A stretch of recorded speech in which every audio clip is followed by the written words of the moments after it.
Royal Troon 1982, 22-year-old American Bobby Clampett played brilliantly over the first 2 days, 67-66. But his dream of winning the Open was to be shattered. Although he shot 78 in the third round, he still had a one-shot lead going into the final day. But it was two other far better known golfers who would eventually battle it out for the title. Nick Price from Zimbabwe had opened with 2 birdies. But ahead, the reigning US Open champion, Tom Watson, was again in tremendous form.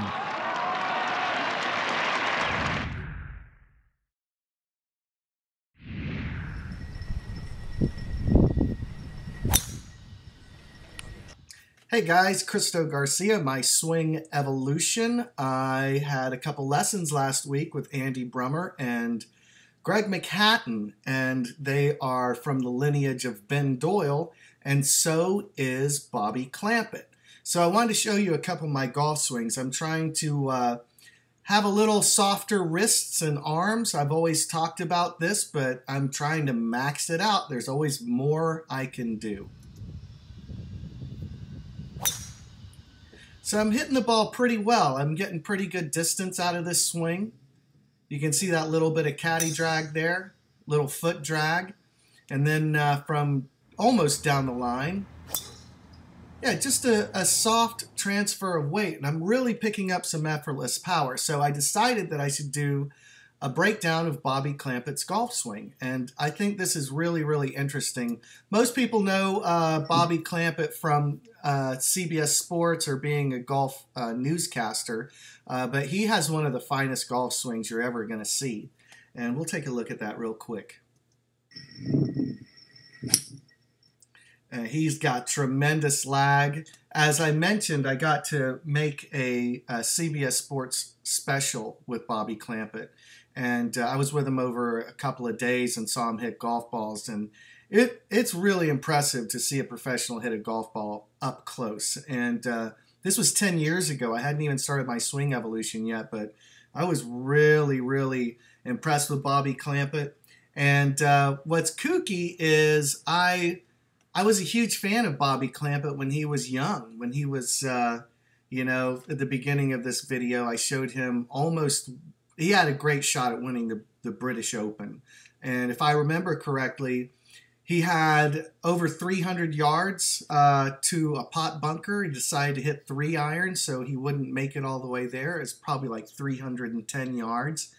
He crushed it and rolled all the way into the bunker, ended up losing a number of strokes, and then he just really began to struggle and wasn't able to bring it home. But let's take a look at this golf swing one more time. This is a darn fine golf swing. Yeah, he crushes it. Still playing in some Champions Tour events, I believe. And so let's take a little closer look at what we've got going on here. See the ball just inside that left heel. I'm not sure if he's perfectly square to the camera, but I think this is pretty straight on. And we can see that he has his wrists arched. There's so many things that I love about this golf swing. I mean, it's one of the finest golf swings that I've ever done a breakdown of. I really, really admire his action. So if we look at this, we'll see where the ball is off the tip of his left shoulder, which I recommend. Now, I would maybe even have him a little farther behind, but his feet are narrower than I prefer. And we've got a circle around his head, so we're going to see where his head moves during the course of this golf swing. So we'll take that back to the top. You see right there, that right wrist is not breaking down.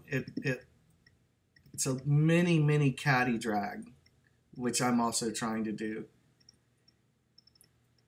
Takes the club up and around, and he moves off of the ball into his right side. This is what I call a squat turn. It's like Sergio, you know, he kind of makes a squat turn into that rear side, and then he really lags that club coming down. Look at this lag. Yeah, that's pretty incredible. And we see that his head is moved back and to the right.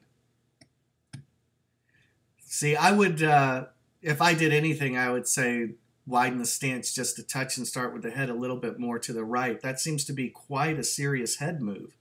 If we look at it, the camera's moving slightly. But I'll tell you, I mean, what can you say to one of the finest ball strikers of his era? When he was 19, 20, 21, 22, before he turned pro, he had one of the finest amateur careers of that time period. Really, really amazing. And obviously, he co-wrote The Impact Zone with Andy Brummer. And this is really, really remarkable. If you're going to catch that driver on the slight upswing, you have to have your head behind the ball. So let's think about that. Look at how far behind that line is with Bobby Clampett's head. And his left shoulder is moved far behind that line, even though he's set up with his shoulder pretty much through the line at the top. Yeah, that's a pretty cool golf swing. Look at that. Tons of lag down and through. Look at this beautiful extension. I love this shot right here. And it's also watch his footwork. That's always very important to take a look at. Greg McHatton talks about the work. Bobby Clampett talks about the workhorse. That's moving your hips, pelvis, and stomach, basically. You know, just your midsection through the hip. So we'll see that Bobby Clampett keeps his right foot planted nicely, working off the ground and then rolling that right ankle in as he blasts up and through the ball to a nice tall finish on his left side. That is one darn fine golf swing. Bobby Clampett's really successful with his coaching and teaching. It's kind of cool. I didn't realize, I hadn't put two and two together, that we're essentially from the same lineage of Kung Fu masters. So great luck to you, Bobby. I know that you still play in some tournaments, Senior Tour, Champions Tour events, so I wish you the best of luck there. And I always love your commentary. And I will mention one other thing. Bobby Clampett has the best imitation of Gary Player I've ever heard. It is uncanny. It is pretty darn funny. And don't forget the MSC Weekend Getaways coming up. It's 3 weekends away, 2.5 weeks, October 13th and 14th. We are going to have an all-day intensive on Saturday with a guest coming all the way from London, England to do a scoring clinic. I am excited to take part in Tom's scoring clinic because I want to improve my scoring, don't you? And I'll be going through all the fundamentals for how to hit a golf ball. It's really pretty simple once you know it, but if you're fighting yourself, you're going to have a hard time trying to get to the next level with this game. And with that, the tournament is on the 14th, and I'm going to order the trophies today. So I hope you guys show up and win a trophy. It's going to be a really great time. So hit them long and hit them straight. Hey guys, so let's cut to the chase. Here's my old golf swing.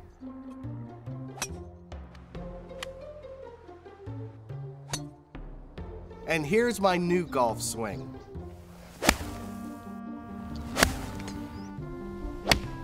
Five years ago, I started a YouTube channel, and I wanted to improve my golf swing by using Ben Hogan's 5 lessons. Well, guess what? It worked. And along the way, I picked up over 8 million views on YouTube, and I learned how to shoot under par. Unbelievable, right? Well, the great news is I have a brand new instructional video called The Hogan Code. In this video, I break down everything that I learned over my long journey to learn to swing like Ben Hogan. And now you can learn the very same techniques that I used to become the golfer I always wanted to be.